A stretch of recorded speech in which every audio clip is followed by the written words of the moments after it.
Good morning, सीधा सौदा के थर्सडे एडिशन में आप सबका स्वागत है। वीकली ऑप्शंस एक्सपायरी का दिन आज, तो इंटरेस्टिंग सेशन पैन आउट होता हुआ नजर आएगा। और इंटरेस्टिंग इसीलिए भी कि अब तक अच्छे मोमेंटम के बाद पिछले 2 दिनों से कंसोलिडेशन का मूड करेक्टिव फेज में भारतीय बाजार जाते हुए, तो फ्लैट क्लोजिंग हुई, टाइम वाइज करेक्शन आपको आपकी स्क्रीन पे होता हुआ नजर आ रहा है। ऐसे में कैसी होगी एक्सपायरी, कैसे पोजिशन है लोग, उस पर रहना है बाजार का खास फोकस। तो मोमेंटम तो स्ट्रांग बना हुआ है। कल भी दिन के लो से बढ़िया रिकवरी के बाद वो दरअसल फ्लैट क्लोजिंग हमको मिली है। और आज के लिए भी अच्छा, न सिर्फ कंसोलिडेशन हमारे यहाँ है या फिर टाइम वाइज करेक्शन हमारे यहाँ है, यूएस में भी बहुत सिमिलर। कल परसों के ट्रेडिंग सेशन में भी फ्लैट एकदम अक्रॉस बेंचमार्क्स परफॉर्मेंस था। कल भी सिमिलर तस्वीर थी आपकी स्क्रीन पर। लेकिन इन सब के बीच में आज एशिया काफी बेहतर कर रहा है। लार्जली ज्यादातर इंपॉर्टेंट एशियन मार्केट्स आधे % से ज्यादा की मजबूती के साथ ट्रेड कर रहे हैं। और लकीली उसमें हमारा नाम भी इंक्लूडेड है। हम भी इस समय इंडिकेट कर रहे हैं, एसजीएक्स निफ्टी एटलीस्ट हमारा इंडिकेट कर रहा है कि आधे % के उछाल के साथ शायद आज एक्सपायरी के दिन हमारी शुरुआत हो सकती है। तो ये तो basically ground report. Neeraj ji, pitch कैसी है? पिच आशीष मुझे तो बहुत बढ़िया लग रही है। और देखिए, जब तक मार्केट चल रहा है ना, तब तक बहुत दिमाग और लॉजिक लगाने की जरूरत नहीं है। क्वेश्चन नहीं करने आप का बढ़िया स्टॉक में प्रॉफिट बनाते रहिए। ज्यादा क्वेश्चन करने कोई फायदा नहीं है। ट्रू। और बहुत ज्यादा लॉजिक से मार्केट चलते नहीं है, सेंटीमेंट से चलते हैं। और सेंटीमेंट बहुत पॉजिटिव है। आप देखिए क्या दनादन मार्केट चलते जा रहे हैं। आप चाहे दुनिया अमेरिका के देख लीजिए, आप अमेरिका में इतनी चर्चाएं हो रही है, उसके बावजूद मार्केट थोड़ी गिर रहा है वहाँ पे। तो जो तेजी का ट्रेंड बना हुआ है ना, पैसा देखिए, जब तक आदमी के हाथ में पैसा होता है ना, कोई फर्क नहीं पड़ता कि मार्केट में प्राइसिंग क्या चल रही है। पैसा है तो हम खरीदेंगे, तो इसलिए मार्केट चलेंगे अभी। और जिस तरह से लिक्विडिटी है, तमाम चीज़ें हैं, तो उस समय लगता है मार्केट में बाई साइड में रहना चाहिए। इसी में आपका फ़ायदा है। बहुत ज़्यादा शॉर्ट करके पैसा बन नहीं रहा है। तो 10 के 10 अपने पूरे खिलाड़ी हैं, उसमें बहुत सारे रिपीट हैं। बहुत ज़्यादा दिमाग मैंने भी नहीं लगाया टीम बनाने में। मोमेंटम चेस करो, पैसा बन रहा है तो क्या फ़ायदा ज़्यादा मेहनत करने से। चलिए, तो 10 के 10 बल्लेबाज मेरी टीम में भी हैं। वो एक एक करके स्टॉक सारे के सारे आपको आपकी स्क्रीन पे नजर आएंगे। शुरुआत करी, दरअसल मैंने कल भी उसी पॉकेट पे फोकस रखा था। आपको याद होगा इथेनॉल रिलेटेड स्टोरी, जब कच्चे तेल में उबाल था। कल ऐसा कोई आउट परफॉर्मेंस नहीं आया था उस स्टोरी में, लेकिन आज भी उस स्टोरी को मैं कंटिन्यू कर रहा हूं।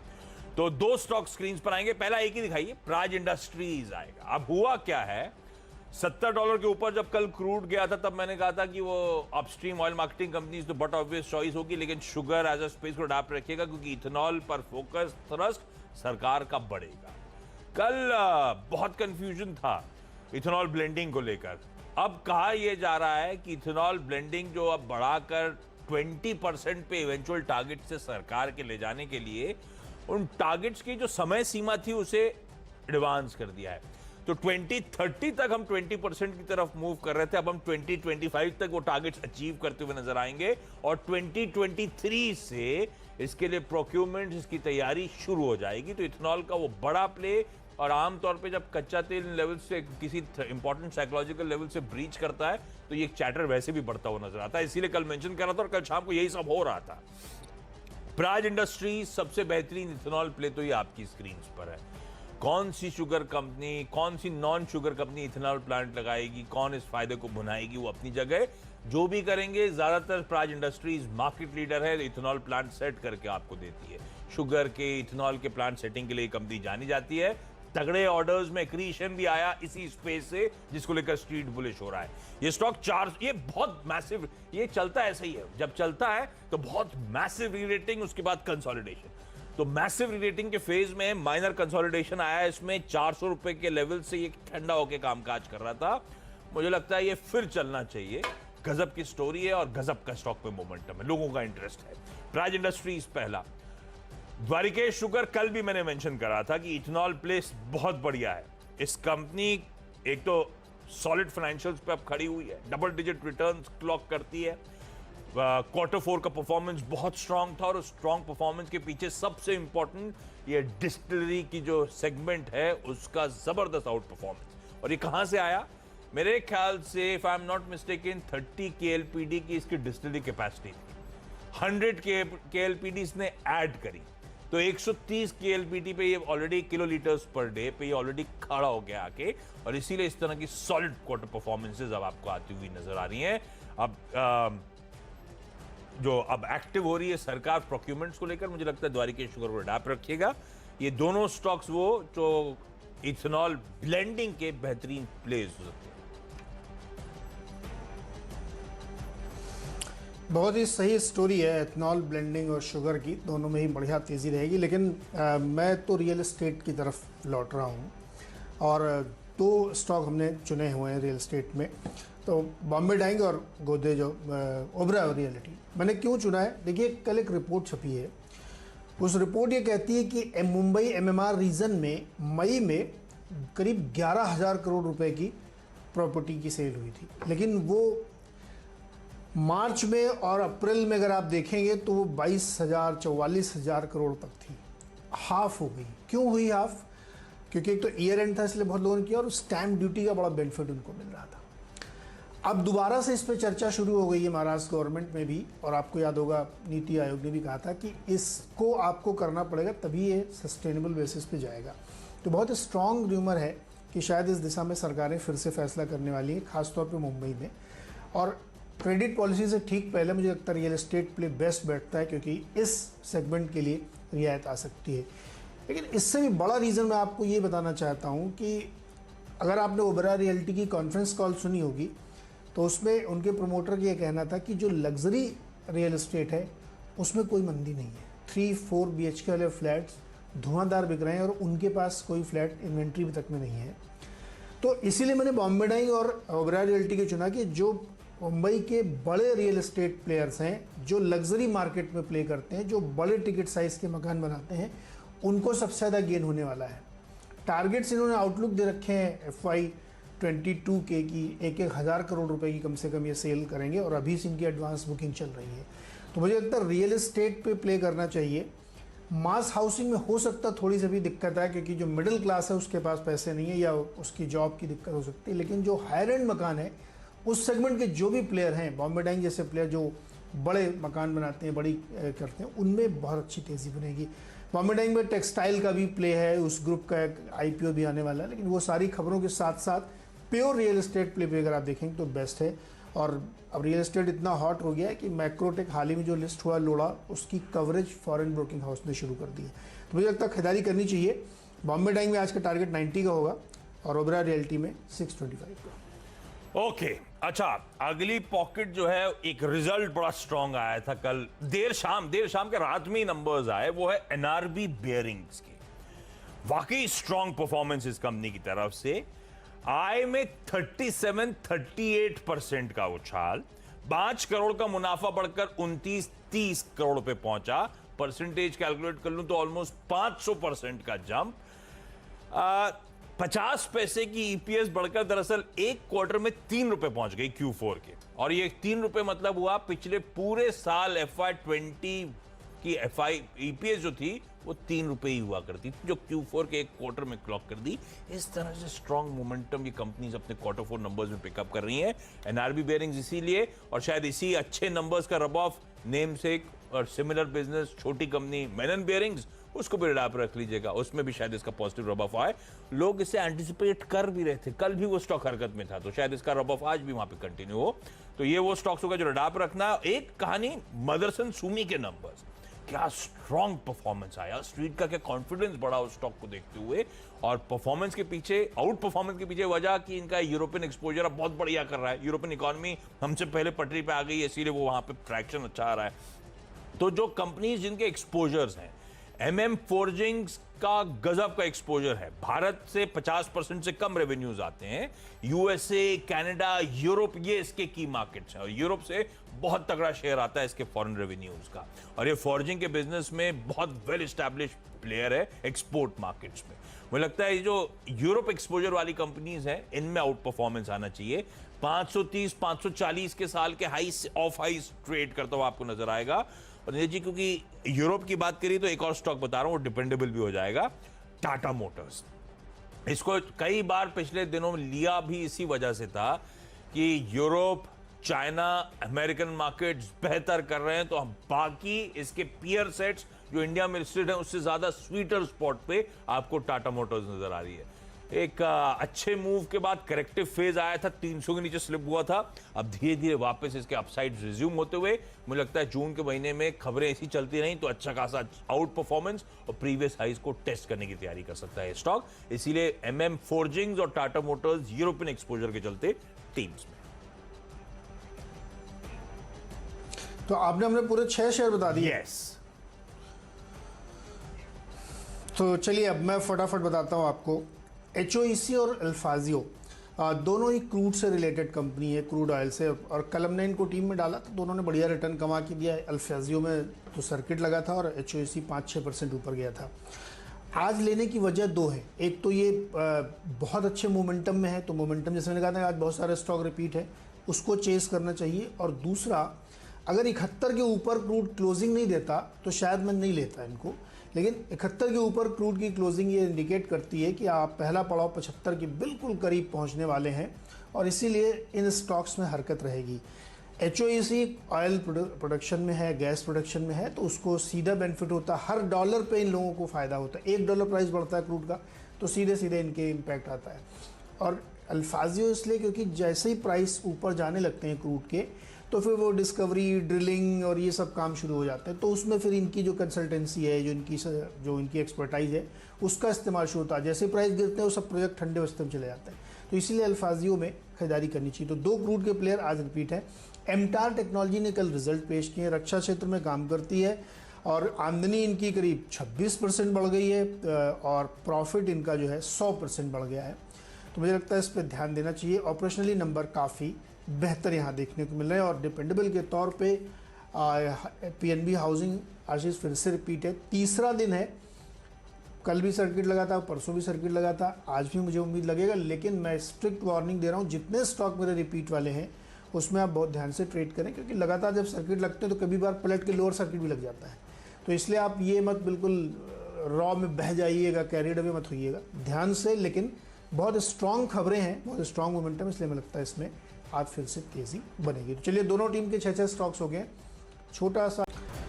चलिए एक बार फिर से स्वागत है और फटाफट अब चलते हैं फ्री हिट और पिंच हिटर की तरफ। फ्री हिट और पिंच हिटर्स में मैंने आज 2 कॉफ़ी वाले शेयर लिए हैं, टाटा कॉफ़ी और हैरिसन मलयालम। कहानी देखिए दरअसल ये है कि कॉफ़ी की कीमतें बहुत ज़्यादा बढ़ी हैं। कल मेरी अचानक से नज़र पड़ी तो मैंने देखा उसमें तो लगातार जो कीमतें बढ़ रही हैं उसमें एक हफ्ते के अंदर 4% कीमत बढ़ी है। महीने में देखेंगे तो 14%, 3 महीने में 20%, 6 महीने में 42%। तो इस तरीके से जो कीमतें बढ़ी हैं तो उसमें कॉफ़ी की जो प्रोडक्शन से जुड़ी कंपनियां हैं, जिनकी कॉफ़ी के कल्टिवेशंस हैं, उनको इसका बड़ा फ़ायदा हो सकता है। सॉफ्ट कमोडिटीज़ में आप चाय में देखिए, इवन आप सोयाबीन में देखिए, सोयाबीन ऑयल की कंपनीज़ में क्या ज़बरदस्त तेज़ी है। तो जो सॉफ्ट कमोडिटीज़ हैं, हालांकि ये महंगाई भी बढ़ा रही हैं, लेकिन गजब की तेज़ी है। तो इससे काज से जुड़ी हुई जो कंपनियां हैं उनको इसका गेन होता हुआ दिख रहा है। इसीलिए कॉफ़ी के स्टॉक्स को यहाँ पे मैंने चुना है, टाटा कॉफ़ी और हैरिसन मलयालम। एक चीज़ और ध्यान रखिएगा कि ये जितनी भी कमोडिटीज़ हैं ग्लोबल भी अगर आप देखें तो इनकी डिमांड भी उसी हिसाब से सर्ज हो रही है। जैसे जैसे इकोनॉमी रिकवरी और ओपन अप हो रही है और ज़्यादा डिमांड बढ़ रही है। तो ऐसा नहीं केवल सप्लाई डिसरप्शन या कहीं पे ड्रॉट आ गया, जैसे ब्राज़ील में ड्रॉट आई तो गन्ने की खेती पर प्रभाव पड़ा तो चीनी के दाम बढ़ गए, ऐसा सिर्फ नहीं है। सप्लाई डिसरप्शन के साथ साथ डिमांड पुश भी है। तो मुझे लगता है इसमें ध्यान रखना चाहिए। खेती जब तक ये तेज़ी बनी हुई है आपको इसका फ़ायदा उठाना चाहिए। टाटा कॉफ़ी और हैरिसन मलयालम दोनों में खरीदारी की सलाह होगी। अभी क्या लॉकडाउन के फेज में आप घर पे चाय पी रहे हो, अब क्या होगा, अनलॉक में घर से पी के निकलोगे, बाहर भी पी लोगे तो कंजम्पशन भी बढ़ जाएगा। अच्छा, वो सर्किट वाले स्टॉक्स, नाहर स्पिनिंग वगैरह जो कल टीम में थे, सर्किट लगा रहे थे, वो उन पे अभी भी भरोसा बना हुआ है, मूव करेंगे, लेकिन उनको टीम में नहीं रख रहा। नए नॉवल आइडियाज के लिए उनको आप अभी भी रडार पे रख सकते हैं, लेकिन टीम पे फ्रेश एंट्रेंस रख रहा हूँ सर। हटको, वो housing and urban development corporation, तो रियल एस्टेट थ्रस्ट बिल्कुल सही है। ये कंपनी ध्यान रखें हाउसिंग और इंफ्रास्ट्रक्चर के लिए लोन्स मुहैया कराने का काम करती है। Rank under performer. इस 2017 में IPO आया था 60 रुपए की इशू प्राइस पे, आज भी वहां से नीचे ट्रेड कर रहा है। इसकी खुद की बुक वैल्यू दरअसल 61 रुपए की है, उसके नीचे ट्रेड कर रहा है। साल के हाइस 55 रुपए के हैं, उसके नीचे ट्रेड कर रहा है। तो ये स्टॉक है बढ़िया पोजिशन और ये एक बार ये 50-60 का जोन निकालता है तो मेरे को लगता है बहुत सॉलिड अप मूव्स आएंगे। अच्छा, रडार पे आने की वजह कई सारे ट्रिगर। नीरज जी ने इंटरेस्टिंग रियल एस्टेट की बात छेड़ दी। गवर्नमेंट वैसे फोकस कर रही है रियल एस्टेट पर। कल क्या हुआ, कैबिनेट मीट में अप्रूवल आ गया, लॉन्ग ड्यू जो मॉडल टेनेंसी एक्ट था उसकी ओवरहॉलिंग होगी, रेंटल हाउसिंग के बाजार भारत में पिकअप होता हुआ नजर आएगा। नीति आयोग का सीएनबीसी आवाज पर राजीव कुमार साहब का जो एक्सक्लूसिव इंटरव्यू आपने देखा था, किस सेक्टर को सॉप्स देने की जरूरत है, किन सेक्टर्स को मदद करने की जरूरत है, कंस्ट्रक्शन और रियल एस्टेट का नाम उनकी तरफ से सामने आया था। कल आरबीआई की क्रेडिट पॉलिसी है। हाँ, क्रेडिट पॉलिसी स्टेटस की होगी, लार्जली एक्सपेक्टेड है, यानी कि ब्याज दरों में कोई छेड़छाड़ नहीं होगा। और शक्तिकांता दास साहब हैं, उम्मीदें तो जागी हुई हैं, और क्योंकि ट्रस्ट रियल एस्टेट की तरफ अगर उसे कोई इंसेंटिवाइज किया गया तो वैसे भी स्टॉक पॉकेट्स में आता हुआ नजर आएगा। तो हटको की मैं बात करूं डॉक्टर साहब, हटको दिखाइए, जब तक जिस स्टॉक की बात हो रही है वही प्ले आउट करिए। तो housing and urban development corporation वो स्टॉक है जो रडार पे रखना है। डायरेक्टर साहब ने अगला स्टॉक दिखाया, उसको भी रियल एस्टेट कड़ी से मैं जोड़ के बात कर रहा हूं। कामधेनु आपकी स्क्रीन पे नजर आएगा। अपने स्पेस का one of the most renowned brand, जो कि टीएमटी बार्स का एक लीडिंग प्लेयर है। इनफैक्ट रिटेल सेगमेंट में मेरे ख्याल से लार्जेस्ट सरिया टीएमटी सेलिंग ब्रांड ये कंपनी है। टीएमटी बार्स के अलावा स्ट्रक्चरल स्टील में है, colour coated sheets, pre engineered building products. आपने कई सारी इन स्पेसिफिक स्पेस की कंपनीज के नंबर्स आते हुए देखे थे, बहुत स्ट्रांग परफॉर्मेंस था। और यहां पे भी इन सब बिजनेसेस को देखते हुए बहुत बढ़िया रियल एस्टेट का प्ले बनता है। ऊपर से सबसे बड़ा ट्रिगर है डीमर्जर का, वो वैल्यू अनलॉकिंग पे सबकी नजर है। जो बोर्ड की तरफ से अप्रूवल आ गया था, रेगुलेटरी नॉट पेंडिंग है, वो कामधेनु पेंट्स, जो पेंट्स का धंधा है, एक लीडिंग पेंट्स कंपनी इसके अंदर समाई हुई है जो अलग होने की तैयारी हो रही है। वो डीमर्जर, वो वैल्यू अनलॉक एक बड़ा पोटेंशियल बनता है स्टॉक के लिए। और पेंट्स बहुत स्वीट स्पॉट में वैसे ही इंडियन इक्विटी मार्केट्स में। मार्केट कैप केवल 400 करोड़ रुपए का, प्रोमोटर्स का हेल्दी 64% का स्टेक, और इसमें कुछ भी प्लेज नहीं है। और दूसरा कंफर्ट एक और, डेट इक्विटी रिड्यूस होकर अब केवल 0.3 टाइम्स पर। तो रियल एस्टेट के रिलेटेड हटको और कामधेनु जैसे स्टॉक रडार पर रखिए। क्विकली यहाँ पे एक छोटा सा ब्रेक ले लेता हूं। ब्रेक के उस पार बचे हुए दो स्टॉक हम स्वागत है एक बार फिर से आपका। और आखिरी के दो स्टॉक्स, और इन दोनों में भी रिपीट है। एक इमामी पेपर है, कल नतीजे बहुत बढ़िया आए थे परसों शाम को, और कल स्टॉक ने खुलते ही अपर फ्रीज दिया।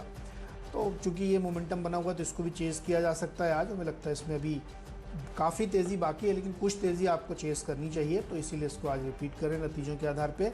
और मैग्मा फिनकॉर्प की तो मैंने आपको स्टोरी बताई कि वो बिल्कुल टर्न अराउंड स्टोरी है, जब मौका मिले तब एंट्री लेनी चाहिए। लेकिन फिलहाल 2-3 दिन से इसको ले रहा हूँ, आज आखिरी दिन है, आज की वजह से नहीं लूँगा। तो मैग्मा फिनकॉर्प में आज भी आप तेज़ी के साथ ट्रेड कर सकते हैं। हालांकि बहुत छोटा 5% का सर्किट है, इसलिए एंट्री बड़ी मुश्किल होती होगी, लेकिन अभी भी खरीदारी की राय होगी। दो और इंटरेस्टिंग आइडियाज आपकी स्क्रीन पर आएंगे। आज सुबह सुबह नीरज जी की कमेंट्री में एक अलग से स्टॉक हाईलाइटेड था, मेंशन था, एएमसी थिएटर्स। क्यों ग्लोबली चर्चा में? एएमसी थिएटर्स दरअसल अमेरिकन मूवी थिएटर चेन है, वन ऑफ द लार्जेस्ट है उस ज्योग्राफी की। और कल उस स्टॉक में आपने देखा होगा डबल हो गया वो स्टॉक, इस तरह की ताबड़तोड़ तेजी थी, 95% का मूव आया था।